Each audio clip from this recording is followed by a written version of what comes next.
Welcome to the Stuck Mic AvCast. My name is Carl Valerian, and we have a special guest today. But before we get to that special guest, I am joined by one of our newest co-hosts, and that's Alex Koziel. Alex, this is so exciting to have you on here. Alex, of course, everybody knows Alex because he is the talent on Alpha Kilo Warrior on the YouTube channel. Alex, great to have you on. It's so exciting to be here, Carl, and it's super exciting to wear my Stuck Mic AvCast shirt, and it fits really well. Thank you so much. Absolutely, absolutely. And by the way, a big shout out to our sponsor. Those are the folks at pilotcouncil.com for helping us with these shirts and everything else here that we are able to produce. Joining us today, like I said, is somebody that is very passionate about aviation, both in the flying side and also on the music side.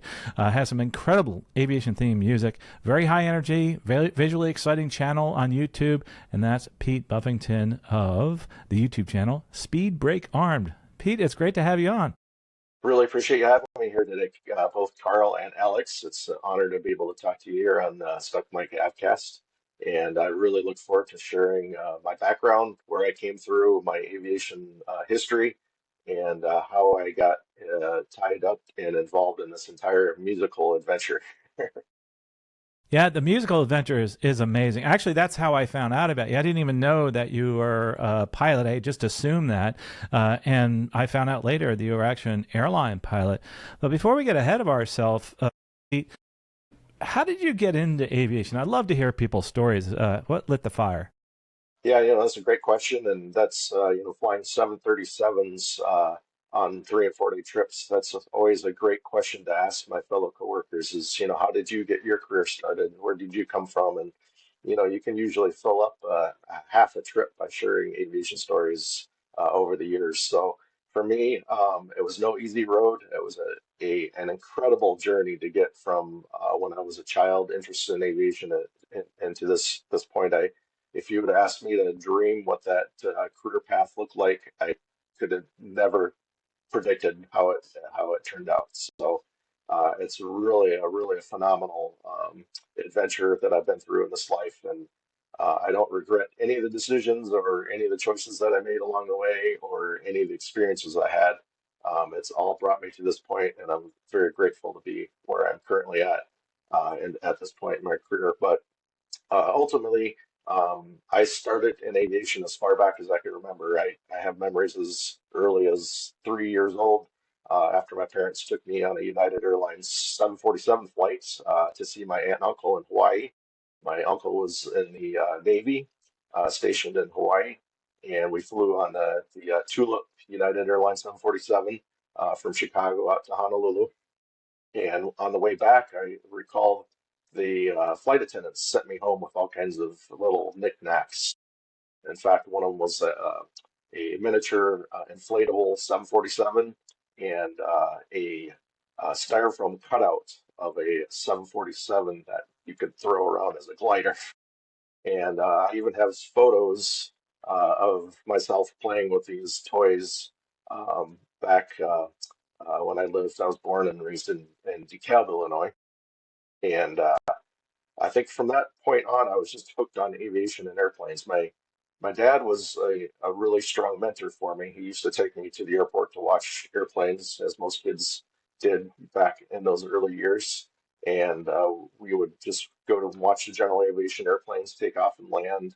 And the DeKalb Airport had a local parachute club, and we'd watch the skydivers coming down every evening as they were doing their jumps. And those memories really stuck with me. My father wasn't involved in aviation. He just had a love of aircraft.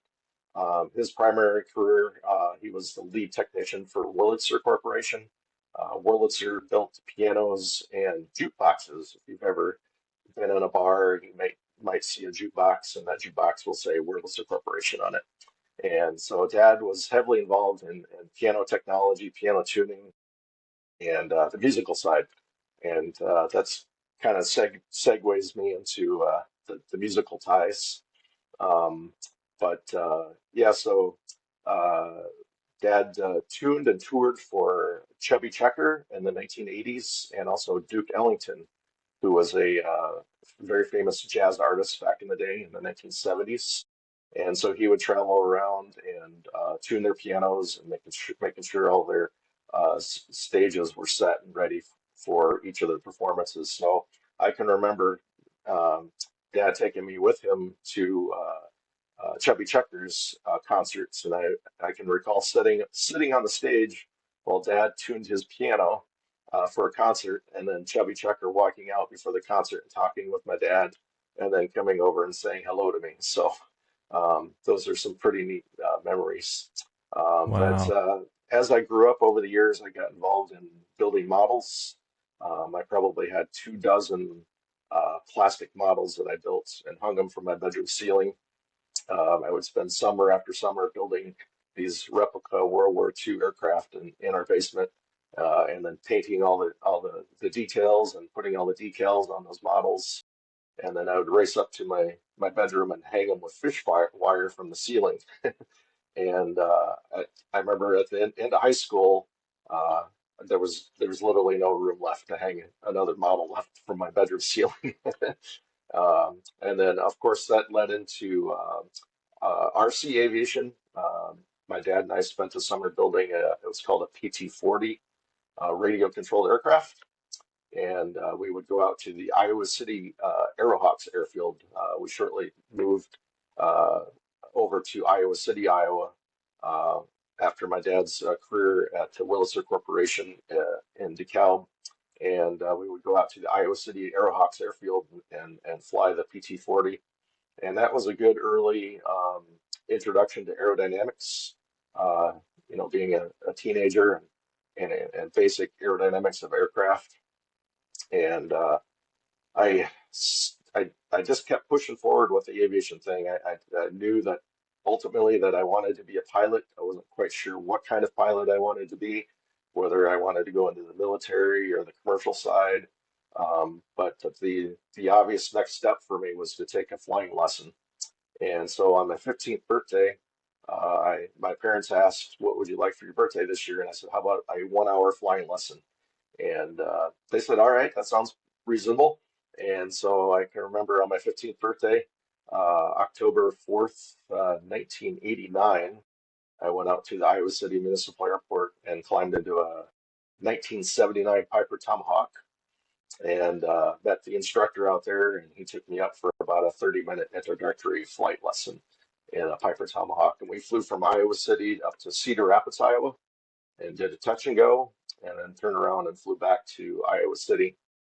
And of course, that was, I think, another very high defining moment for me, being up in that little airplane and seeing the city from that perspective. And that entire sensation of flying a general aviation airplane was like no other thing I had ever experienced. It's completely different than airline flying, as you know. Um, so I was set at that point that I wanted to take flying lessons. So of course I approached my parents about that proposition, and they kind of laughed at me and said, "No, no, no, you're way too young to be taking flying lessons at 15. Maybe someday when you get a little older." And so I kept pushing hard. I said, "How about, I'm bagging groceries at the Super Value grocery store. How about if I put my hourly wage into flying lessons to help pay for these flying lessons? Would you support me in that?" And they thought about it, and with a little bit of apprehension, they gave me the thumbs up and the approval to go ahead with the flight lessons. So I spent the next year while I was 15 years old taking some flying lessons, and I think I logged probably around 15 hours or so by the time I hit my 16th birthday on October 4th, 1990. And on my 16th birthday, I went out to the Iowa City Airport and climbed into that same 1979 Piper Tomahawk. And this was before I had a driver's license. And it was a beautiful evening. I can remember every detail of that evening. The sun was setting. There was a full harvest moon rising in the eastern sky. And I taxied out to runway 24 at Iowa City and advanced the throttle. And of course, the first thing you realize is how much lighter the airplane is without your instructor on board. And it was just that thrill of screaming down the runway alone and pointing the airplane to the sky. And I went up and did 3 touch and goes in the pattern. And it was pretty flawless. I didn't have any issues. and taxied back in just as the sun went down behind the horizon, and climbed out of that little airplane. And lo and behold, the Iowa City Press Citizen was standing there with a camera. And Oh, my wow. parents invited the Press Citizen out to do a little story on me. So I stood in front of the Piper Tomahawk. I've got a newspaper article back from the 1990 copy of October 4th of me sitting on the airplane wing of that Piper Tomahawk. So that was my first solo, and it'll always be a moment that I'll always remember. Wow. Yeah, of Peter, the course. one thing we have in common, I was going to say, is we both Mhm, soloed in a Tomahawk, and we also started mhm. same year, 1989. I Oh, was in cool. May, and they're in October. Hmm. Yeah, that's pretty wild. And in the Tomahawk, that's a wonderful Yeah, plane. So now yeah. you've done the solo, and you move forward from Mhm. there. Yeah, so then at that point, I'm getting close to graduating from high school, and thoughts start going through your mind about what do you want to do after high school? Do you want to go military? Do you want to go commercial aviation? And the commercial aviation side really pulled me in. About that time, my dad and I drove over to the Quad Cities, Davenport, Iowa. Right about that time, as you may recall, there was a United flight. It was United Flight 232 in Sioux City, Iowa. And I was very fortunate to meet Captain Al Haynes when I was 16 years old. And we went over to Davenport there, and he gave a speech. I brought my logbook with me. And after his speech, I walked up to Captain Al Haynes and asked him if he would sign my logbook. And so I got Captain Al Haynes to sign the back of my logbook. Wow. And yeah, and I said to him, I would really enjoy flying for United Airlines someday. What advice would you give to somebody like me that's just starting out? I don't have a whole lot of money, and I'm building this from the ground up. And I remember him looking at me in the eye and said, the best advice that I can give you is don't ever give up. No matter what obstacle you face, keep pushing forward. You're going to run into a lot of obstacles, but keep going. And so that stuck with me, as a 16-year-old. That some of those things that really influence your career path and decision making and demeanor. That was one of them that stuck with me. So ultimately, I reached out to dozens of universities across the United States, and I ended up choosing, long story short, the University of North Dakota up in Grand Forks, North Dakota. Good And I school. enrolled, yep, in the school. I was accepted into the program. And in the summer of 1993, they invited me to participate. It was called the Epic Pilot Program. It was an early start for private pilots to kind of kickstart their flying before college started in the fall. So I graduated from high school, and about 7 days after I graduated from high school, I was in Grand Forks, North Dakota, starting my flight training. And I landed up there, spent the summer training, got way ahead of where I needed to be. In fact, I was able to knock out my instrument rating and start working on my commercial license. And when school started in the fall, then that freed me up from uh, uh, the the flying side of the schooling. I was able to focus just primarily on the classwork, which then I was able to excel at that. But it was a good program up there. My only complaint about being in North Dakota was the weather. It was very rough in the winter, horrendously cold. We had, minus 70 to minus 90-degree wind chills. But the upside on that was I stayed for all three summer schools and did my primary flight training during the summer. And then in the fall and spring months, I spent most of my time focused on the university classwork. So I was able to get through the program in just under 3 years with the 4-year degree by doing it that way. And I immediately moved back to Iowa City because there was an opportunity for a full-time flying instructor at the Iowa City Municipal Airport. And back in those days, Carl, you probably know how difficult it was to get the airline career going.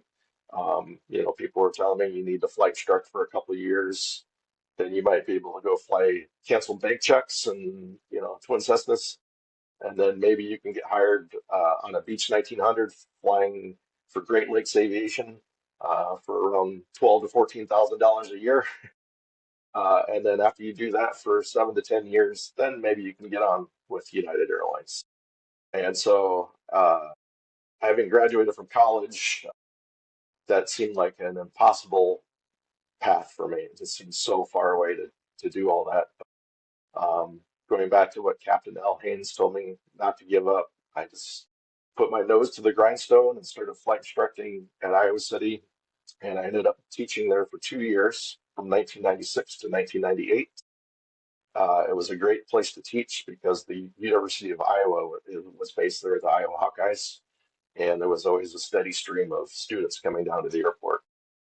So one of my recommendations for kids, when they're looking to build flight time as flight instructors, make sure that you find an airport that's associated with maybe a community college or a big university like that, because it's going to guarantee a, a good constant flow of students coming in. So 2 years of flight instructing, that was a great place to be. Back home, I found a small apartment to live in near where I grew up. There was some opportunities to ride on some of the Part 135 charters that they had there at the flying service. Just fly a right seat, on a Piper Navajo or a Chieftain, Piper Aztec, and they had a couple of Merlins. There was a Merlin 2 and a Merlin 3. And they would do organ procurement runs for the hospitals, and I would occasionally hop on board after flight instructing all day and get some of that twin experience, at least just riding in the right seat. And then back in that time, you had to have roughly around 1,200 hours of total time to get hired by a Part 135 operator, which was the next step I was looking at. So in 1998, I started putting my resumes out to check haulers. And not too many people know what that is nowadays, but basically there were thousands of twin engine airplanes all around the United States every night hauling physical bank checks that people would write and try to get them to the Federal Reserve banks so that they could clear and save the banks millions of dollars in lost interest. So it was a really fascinating job and career that you could step your foot into to get good quality twin time and multi-time that the regional airlines at that time were looking for. And back then, around the 1990s, they were looking for around 2,000 hours multi-time, even before you could get to a regional. And so that was my next goal, was to get that 2,000 hours of twin time. I went to work for a company out of Sioux Falls, South Dakota, called Business Aviation, and they had a fleet of about 50 twin Cessnas, 402s, 310s, and even had a, let's see, what number was it? It was a Cessna 404 Titan. I never flew it, but I always thought that was a fascinating airplane. And I was based all over the Midwest, basically flying from 8 p.m. in the evening until 2 or 3 in the morning, 4 nights a week. I would go out in a Cessna 310 or a 402 and pick up these canceled bank checks in various cities all around the Midwest and get them to the Federal Reserve banks in the hub cities, Minneapolis or Milwaukee. And it was, single pilot, night, IFR, no iPad. And all your weather was pre-briefed on the ground before you flew. You're flying old, beat up twin engine planes from the 1970s that had basic airworthiness maintenance done on them. Not much technology at all. En routes in the air, if you had weather to deal with, you would call flight service and ask for an in-flight weather briefing in the air. But you're out late at night, all alone, usually at 2 or 3 o'clock in the morning, flying along, nobody else on the frequency, and you're looking for ways to stay awake. And for me, we always had the ADF or NDB radio in the twin Cessnas, so I would tune in AM radio stations and listen to some of the coast-to-coast AM talk radio shows late at night. And there was one famous show individual back in those days. His name was Art Bell, and I would listen to Art Bell late at night, and he had a program called the Coast to Coast AM, which they talked about UFOs and aliens, and it was just enough entertainment to keep me awake late at night as I was flying alone. The So precursor to that's XM radio. right. Yep. So yeah, it was an interesting job. You know, you flew in all weather, icing like you would never believe, thunderstorms, down low, below 10,000 feet, getting beat up in turbulence. The icing was probably some of the worst icing I've ever seen in my entire flight career. Even at the airlines, you just don't see icing like you do on these small twin engine airplanes. But I can remember going into some airports in Minneapolis, central Wisconsin, Milwaukee, picking up 3 and 4 inches of ice. And you've got a 6-inch heated plate on the windshield as a as an anti-ice system for the forward visibility that you're looking through, flying an ILS approach down to 200 and a half, white knuckling it in, hoping that you're going to get in because you know if you go around with all that ice on the airplane, you're probably not going to have much climb performance at all, especially with all that freight on board. You may be looking at anywhere from 200 to 500 feet per minute climb performance in those type of conditions at blue line, if people are familiar with what blue line is. So yeah, it was a character builder. The experience I wouldn't give up for the world. And nowadays, you just don't see that anymore. I'll sidestep a little bit. That 9/11 was kind of a double-edged sword. Not too many people know that not only did 9/11 uh, impact the industry as far as airline flying, but 9/11 was the same year that George W. Bush signed it. It's called the Check 21 Act. And the Check 21 Act allowed all the banks to transfer checks electronically. So not only did the airline industry get hit, but all the twin engine flying jobs, that were thousands of twin jobs, went away because all the banks were able to transfer their checks electronically at that point. Wow. So it was a really That was a tough big time. change. Yeah, yep. And right about 9/11, I was looking to get on with an airline. As you can imagine, it just didn't Bad year. materialize for me. Yeah, and I was making as an air freight pilot flying cargo, I was making decent money, in the 30s. I would have had to take about a 50% pay cut to go fly for a regional, which to me Right. it just blew my mind. Like, how can I go down to $15,000 a year to Right. fly for a regional when I'm already making three poor wages? Well, 9/11 was kind of the dagger for me. Unfortunately, it put a stop to the flying career for me for some time. That whole time period was a very, very tough time period for a lot of guys. A lot of guys did a lot of soul searching to figure out, do I want to continue this business career? Do I want to give up completely? And I knew that flying, there just was no opportunity. So I wasn't going to sit around and feel sorry for myself. I knew I had to get out and do something. So at the time, I lived in Cedar Rapids, Iowa, and there was a company there called Rockwell Collins. And during my schooling at the University of North Dakota, I took quite a few computer science classes.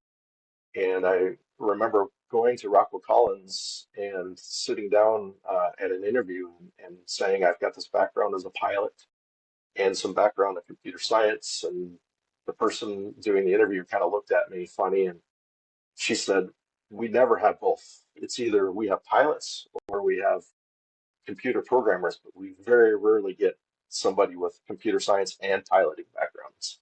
When can you start working here? And so I went to work for Rockwell Collins for the next 8 years, based in Cedar Rapids, Iowa, and I was an avionics validation engineer. So all the avionics that are produced for commercial aircraft and business jets are developed by Rockwell Collins. And I worked in a lab and also in their technical publications division, where we would write the user guides and manuals for the business jets or the commercial aviation aircraft. And then we would go into rigs, essentially, and sit down in the rigs in a lab and run test cases against all the engineering requirement documents, ERDs, to make sure that the software designed and behaved like it was supposed to as far as the FAA requirements. That was called DO 178B. It's an FAA requirement for testing on the avionics level. I can get way more into detail about all that stuff, but I'm not going to do that today. Might lose a few people on that one. Exactly. Now, were you Yep. flying at the same time, by the way? Yeah, I was going to exactly answer your question on that. So Rockwell had a flying club. I joined the Rockwell Collins Flying Club at Cedar Rapids, and they had a Piper Arrow, a Cessna 182 RG, and a Cessna 172, and a Piper Seneca. And so I joined the flying club, and I kept giving flight lessons and just flying just for fun on the side while I was working at Rockwell. And Rockwell ended up being a really good career for me. Post 9/11, I heard what some of my friends were facing. I felt very fortunate to land that job. It paid well, there were good benefits, and I was able to keep flying on the side. It was probably the most money I was making outside of college yet. I felt pretty good about where I was at that time. Although that bug was still in me, I want to be a pilot. I want to, fly that commercial jet. It just would never go away for me.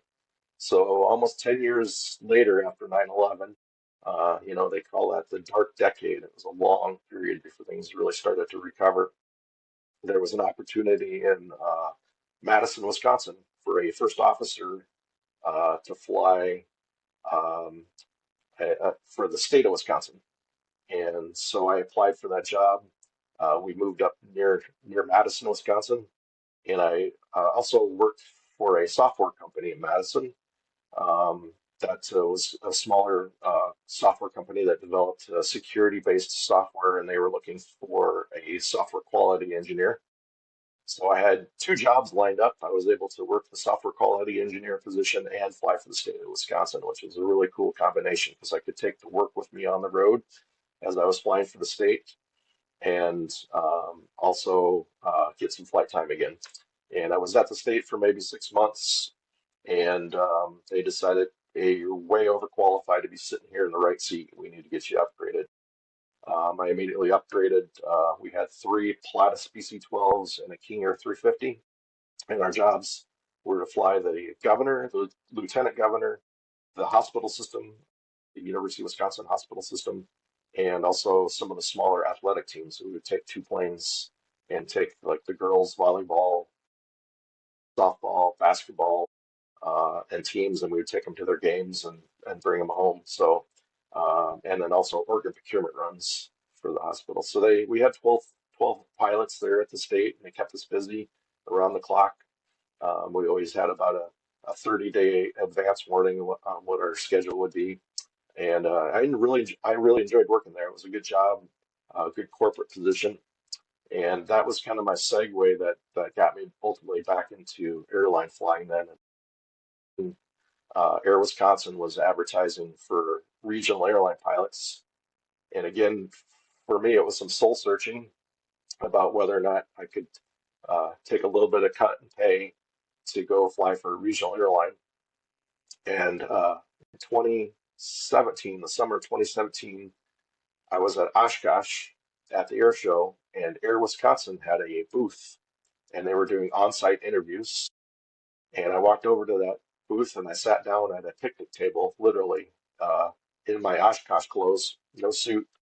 And they did an interview with me on the spot and said, "When can you start? We need pilots so bad right now." And they were offering a sign-on bonus. So with the sign-on bonus, I did the math, and it really wasn't too bad of an opportunity to jump back into the airline industry at that point. And I was glad I waited because it was a livable wage. I could be based in Milwaukee, which was real close to home, without having to commute. And so I started working at Air Wisconsin as a first officer in 2018, and I knew, hey, maybe this is the opportunity that will shoot me where I want to get, ultimately to United Airlines. And sure enough, 4 years in at Air Wisconsin, I interviewed at United, was offered the job. Well, then COVID hit. So when COVID hit, I thought, oh boy, here we go. It's going to be 9/11 all over again. And there goes the whole proposition of being an airline pilot. Well, again, I took Captain L. Haynes' advice and I hung in there and I said, you know what, I'm not going to give up.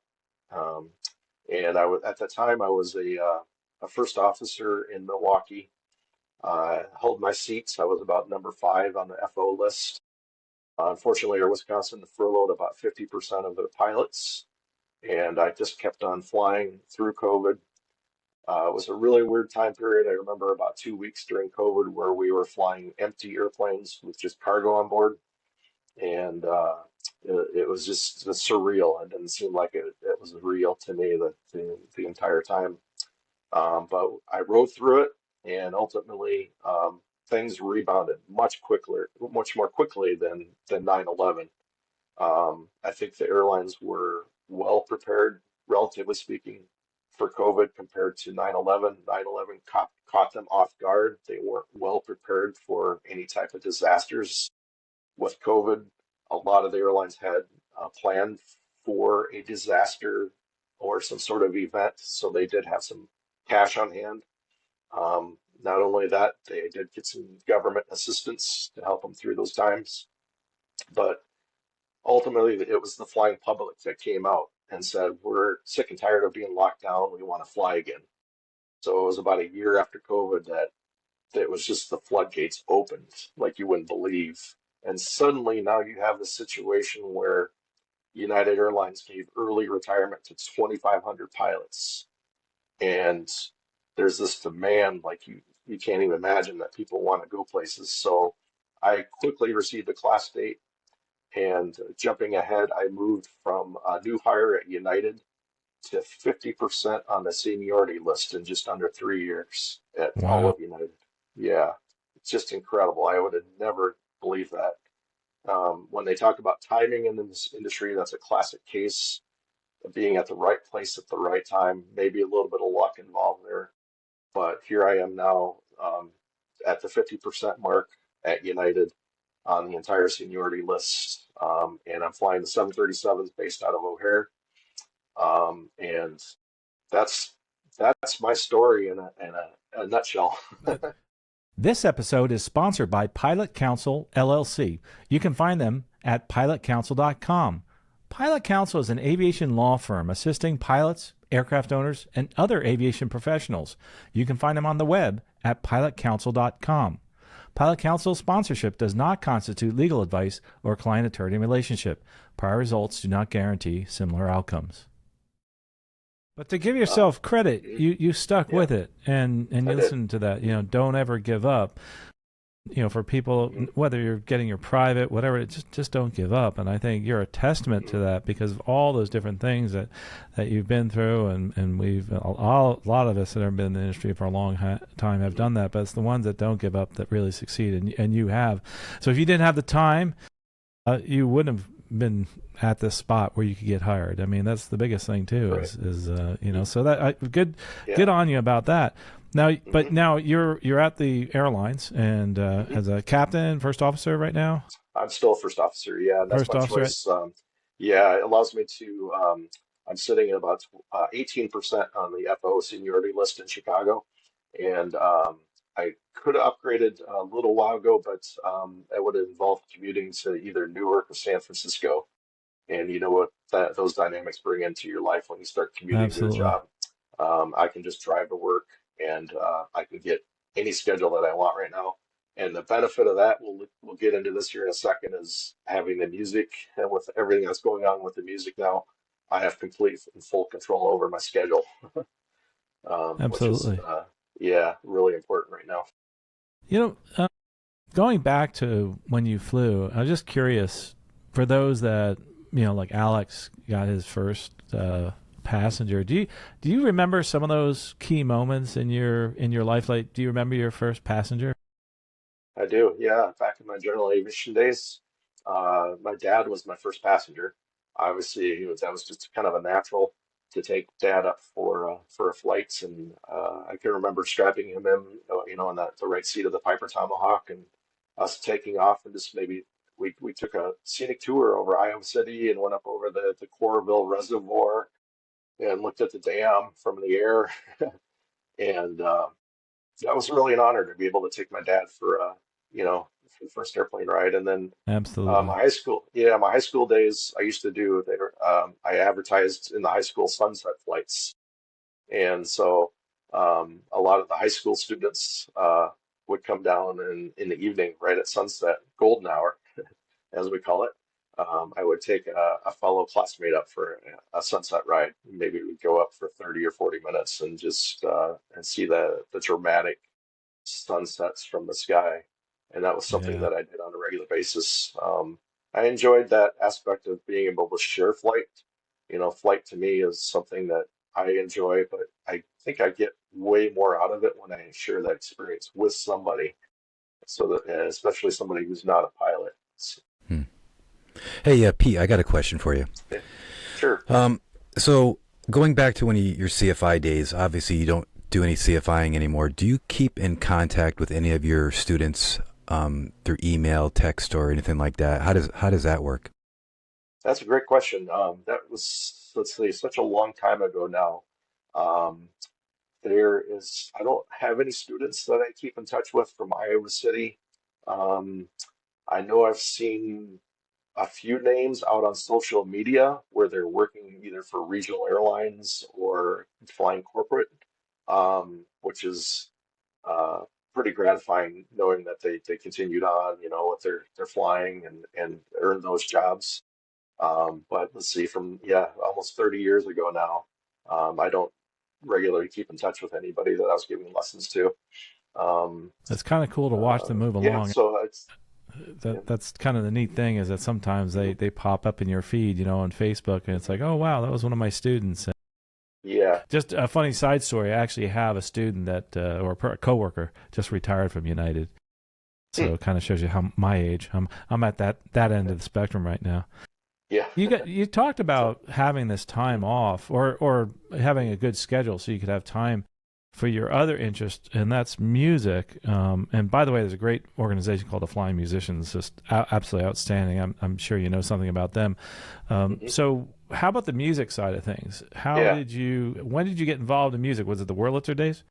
Yeah, so Dad, obviously taught me a lot about pianos, and piano lessons came along, with the childhood, and so I took lessons throughout high school, and was able to develop, playing the piano and the skills that come with that, music reading, and then also music composition, just sitting down at a piano and cranking out some of my own tunes.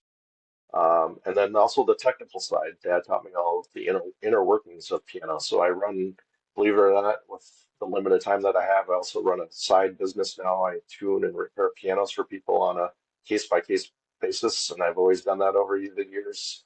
I don't advertise much, but people keep calling and saying, "Can you come tune our piano?" So I go out and tune to A440, and I can repair any of the inner components on pianos by being in dad's shop, back from when I was a kid. So Hey, Pete, that question was about the, that. yeah. Mhm. I follow you on social media, and I see you post these pictures of these tuned pianos. Are you the one playing on these reels? Are you playing the piano after you tune it? Yeah, so I play separately, and then I will overlay the music on those. So that is correct. A couple of them I think are just some canned piano solos that I've put in there, but a few of them also are my actual playing in the background. A little bit of Rhapsody in Blue might be in there to go with the United theming. But yeah, it's something I enjoy doing. And like I said, if I want to ramp up the tuning and the piano tuning, I was able to do that over the years. So like during 9/11 or COVID, it was a great skill to fall back on. I always tell students, you know, make sure that you have some other skill other than just flying because you don't know what's coming down the pipe. And in my case, that was a great skill to support myself on 9/11 and COVID. I ramped up the piano tunings and had that. I was very fortunate to have that skill to provide a reasonable living uh, and a skill that went along with flying. Yeah, so, I attended air shows over the years too. Ever since I was a kid, Dad would take me to many air shows all around. And during those air shows, I would listen to the music. And after a few years, I realized, you know what? They're playing the same songs year after year after year for these jet demonstration teams. And I'm like, all right, these are cool songs. They sync up pretty good. But at some point, it started driving me nuts, to be frank. I'm like, all right, they got to come up with something new. They got to find something that fits. Or, maybe they did shift and they started playing pop music with um, a little Katy Perry here, with uh, Michael Goulian doing his aerobatics. Okay, that's enough for me.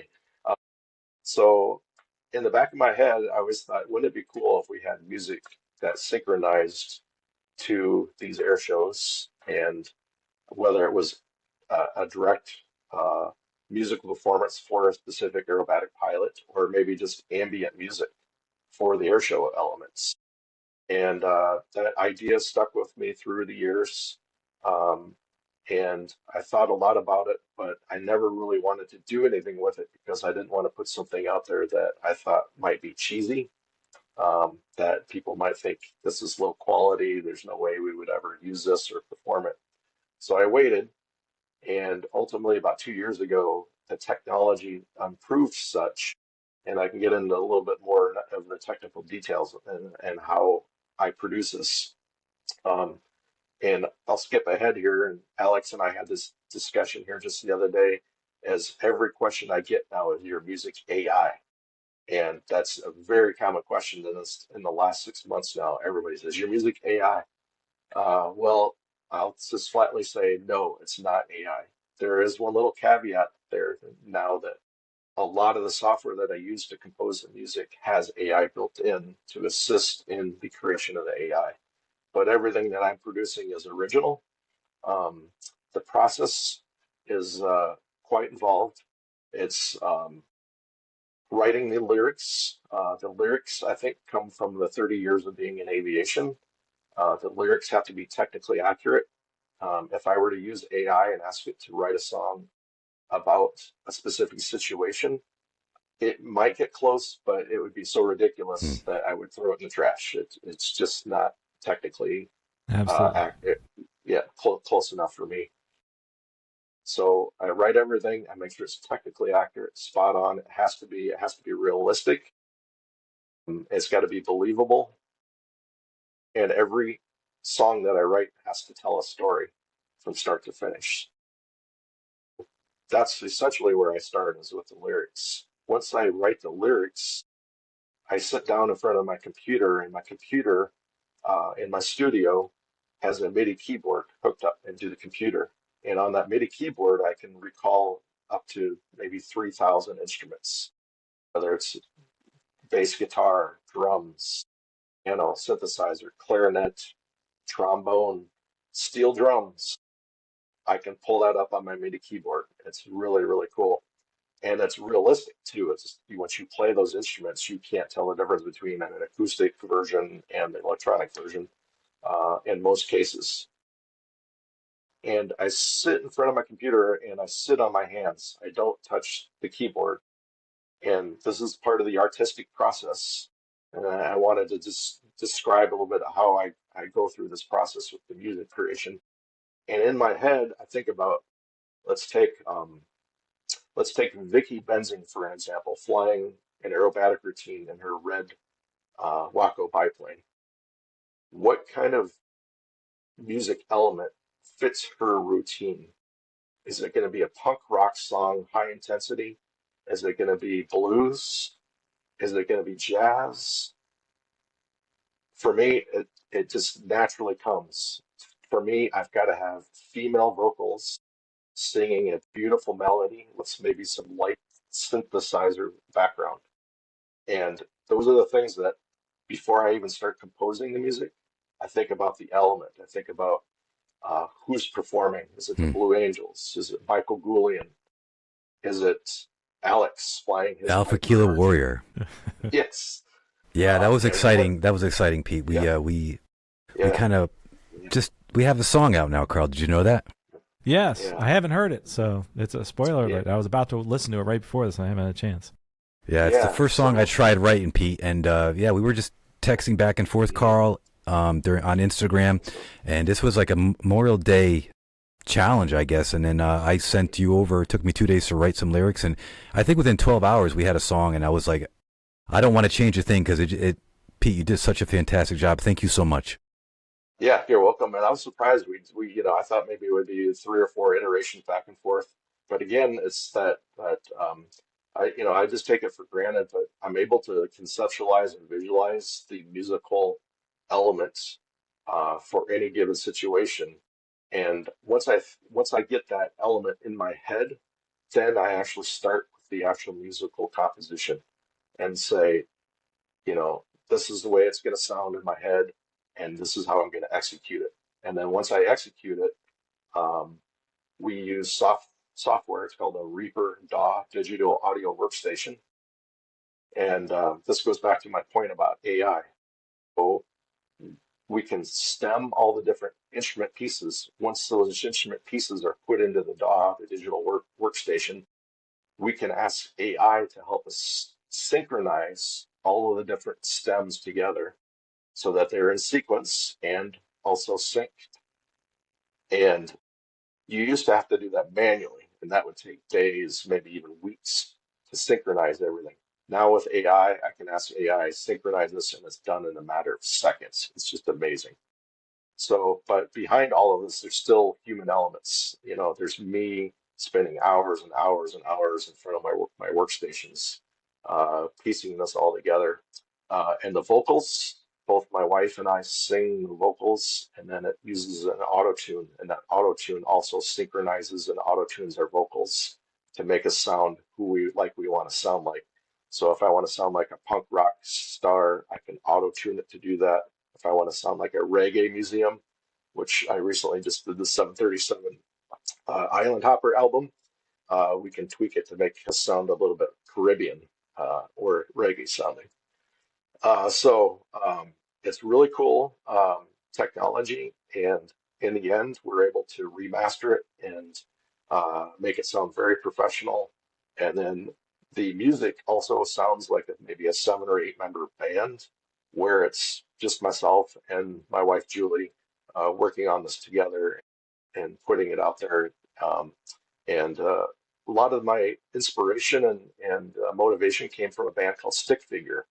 And Stick Figure was a band that got started the exact same way as a one-man band. He would compose all the individual stems, and in a lot of cases, he still does to this day. And then he synchronizes all those stems together through a DAW system, and then it sounds, like a 7 or 8 member band playing. And a lot of this technology is allowing bands to produce music in the reverse, if you want to, so to speak. So you can produce the music, and then you can pull out the stems and create sheet music and give it to a band and allow them to play. So that's how I got to this point. I've been working on this for a total of about 2 years now. And so a lot of the albums that you're hearing, it seems like they're coming out in quick successions, but they've been worked on in parallel over the last couple of years. And we're able to um, develop 2 or 3 albums in parallel. And then when we feel like they're ready to go, we'll push those albums out when we feel like we have enough material on each one of them. And the cool thing about working on albums in parallel that I found too is you get um, you get mind block. If you're working on an individual album, let's say you're gonna work on a reggae album, and you're gonna work on that from start to finish. Well, about halfway through, you might get a mind block where you just I can't, what am I going to do at this point? But some of the material that you're thinking about might be beneficial on a different themed album. So that's where we do 2 or 3 albums at the same time. And so we can shift gears and go, we're going to switch over to this new age album now and use some of these ideas that we thought about that aren't working in the reggae album, and we're going to apply them in the new age album. So it's I take, like I said, I take a lot of this for granted. It flows out naturally. but these are some of the processes that we use in order to develop this music. And now that the music is out there, it's getting more following. We're getting calls from airshows to use the music, and I've got some future dates to DJ the music and some different venues that are going to play some of this music now, which is very exciting for us. So. I tell you, you are quite talented, I have to say, and the music is just phenomenal. And Alpha Kilo Warrior, I had the theme song. I only got to hear the first couple seconds of it. I was like, wow, that really rocks. Just about everything you do really rocks. And I think I love the fact that you explained to us how you went through this process, because that question I get all the time too is this AI about everything, right? And no, this is your experience. And yeah, that was a cool thing AI about as a working with tool. Alex is I told Alex, it's like, write your own lyrics and then give me your lyrics, and we'll kind of prove to people that this is an AI. And so what he did is he within 24 hours he sent me his lyrics, and I said, hey, I'll tweak these a little bit. This is this is exactly what I need, and I was able to take what he wrote and put it in the industry standard format for musical lyrics with your intro, your verse, your chorus, your verse, and maybe a bridge, another chorus, and an outro, and it all fit in nicely in there. And I was able to produce the music. And uh, when people say, "Is that AI?" Well, ask Alex. Was it AI? Did it come from AI? No, it did not. No, that's my words, and I listened to it about 70 times already, and it's like it's getting better every single time. I can actually like sing to it now a little bit, not as good as Pete does. Yeah, And Alex is obviously happy with it. I love it. yeah, well, Yeah. yeah. It's fun. I might get to that point now where I could do music on command or on request. If somebody wanted music produced for a Stuck Mike. specific situation. I was going to say we'll put it out there. That's our challenge today to you, Pete, is come up with a new Stuck Mike theme song. It's going to be hard to beat that one that's out there, but I know you can do it.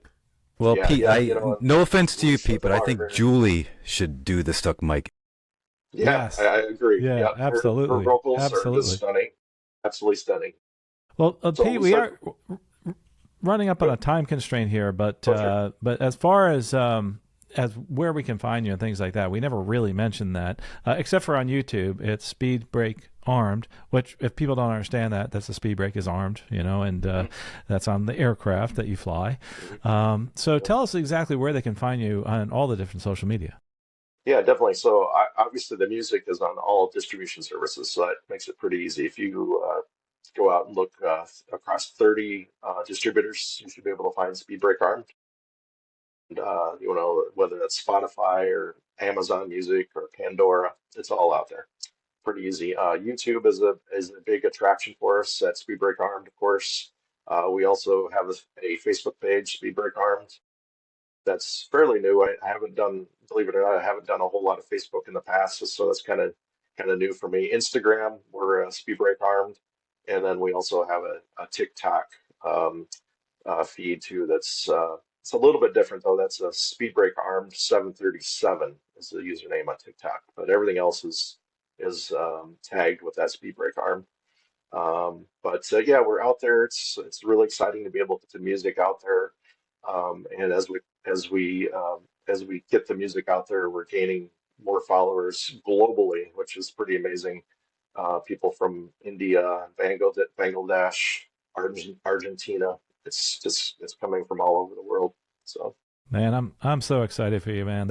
I love everything you've done so far, and they still resonate in my head, the songs, and I can't wait to see what's next. Like you said, we can find you on your website. Also, we have links down below in the show notes, and also you can find us out there on YouTube. But one thing I think is really important is going back to what you said in the beginning. What you learn from Al Haynes is, never give up, no matter what it is. Is you have to constantly move forward.